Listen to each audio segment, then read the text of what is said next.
Well, joining us now is Professor Edward Blakely, a former White House staffer of both Republican and Democratic presidents, and now at the University of Sydney. He's here to take us through the week that was in US politics. And of course, let's follow on from this appearance of Donald Trump, his second appearance there in Houston in Texas following Hurricane Harvey. Of course, his first visit was met with quite a deal of criticism.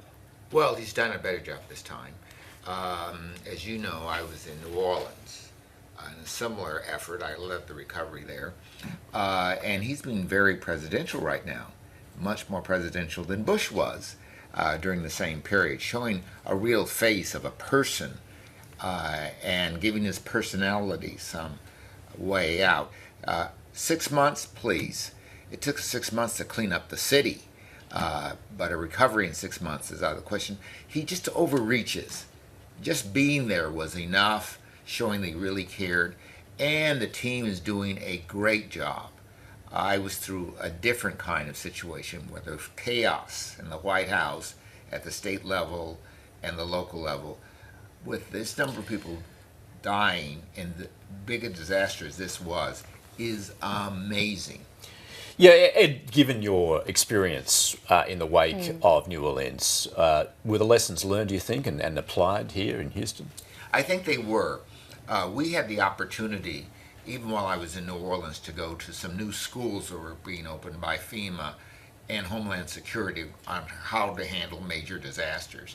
So there are teams around the country that'll go into Texas now and show them exactly what to do. They've practiced together like war games, know exactly how to handle things. There are already in Texas, in Houston and around Texas, centers that are designed for a disaster like this, and they came into operation and did a great job. No Browning moments here. But the critical question is the money that's going to be required for this, because we also have that looming debt ceiling. Clearly, we're going to have to deal with that issue as well. The debt ceiling just went, and the wall just went. So I think the debt ceiling just knocked over the wall. 120 billion seems like a lot of money, but Katrina, if you add up all the states, cost $100 billion over a long period of time. So 120 billion for this is probably the low side of it, even though they're well prepared, the houses are better constructed and so forth, and there are some better construction because many things were newer. But 120 billion, which sounds like a lot of money, is not going to be enough. Yeah, and let's face it, let's see how this would go down with the people, given Houston is not that far from that Mexican border, so you would imagine that people in the area would be far more concerned about their own backyard and rebuilding their city rather than building a wall. Absolutely. Not only that, many Texans go across the border in an incident like this, and the last time they had an incident like this, the Mexican army came in and saved Texans. So people don't want a wall. What if there's another event and there's a wall and you cannot get out? And that wall gets knocked over like our levees were, and you're flooded even worse. Water building up behind the wall is really very dangerous. So I think here we're talking about the professionals, again, taking over, giving good answers. Ted Cruz is in a very difficult spot, because when it happened in New York, he said, we don't want to give them any additional money. We'll have to take it out of other places. Cruz has gone silent. Well, I could make a pun there, but Mr. Cruz's silence here means that the money will come out of a surplus, a deeper deficit, rather than from the ordinary. Now, let's talk to him about another thing. What about Obamacare in a situation like this? We've got millions of people who are literally dependent on it right now. You can't wait months or years. They're going to need it for a long time.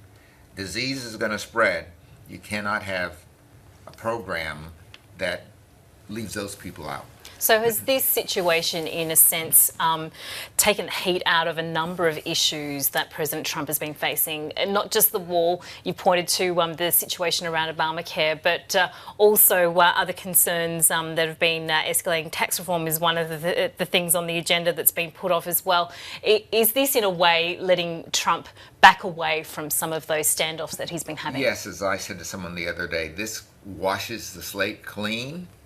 And maybe even the Republicans can come together over measures that make sense and not senseless measures. So tax reform in a situation like this doesn't make any sense at all. Particularly when you're going to give to the rich, and there are a lot of poor people who need services right now. So I think the president can say, look, I've recalibrated here. I'm going to do the things necessary for the nation in this moment, and I'll come back to those things later. This is a breath of fresh air for him and for the nation.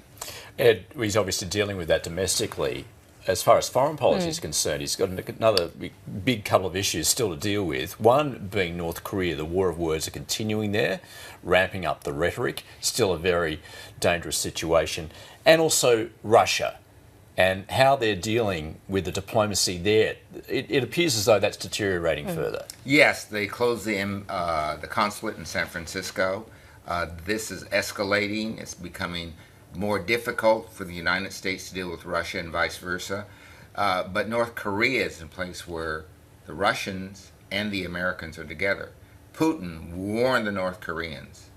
So I think we may see some things there that we haven't seen before. I hope it doesn't mean any military action. But they're trying to put the North Koreans in a box, even though they have really big differences right now. And let's not forget, there's an investigation going on that's going to make all this a lot more difficult. Right now, the tweeter should be turned off, and being president should come first. He's got Kelly, he's got other very good people to help steer the course. He should take that opportunity and float out looking presidential. Should we also be paying attention to what's happening in the South China Sea, because there's also been an announcement of a schedule for US naval patrols in that area. Is that also sending signals to China? Well, I think here, again, there's going to be a softer South China reaction because we need the Chinese. Right now, the Chinese are taking advantage of this situation, but I don't think there's going to be any hard pressure points at this point. The world is looking at North Korea. What happens there depends on three nations: China, Russia, and the United States. So I think here again, Mr. Trump, if he turned off his tweeter, could look like a president. Ed, always good to get your view. Professor Ed Blakely, thanks very much. Thank you. Thank you, guys.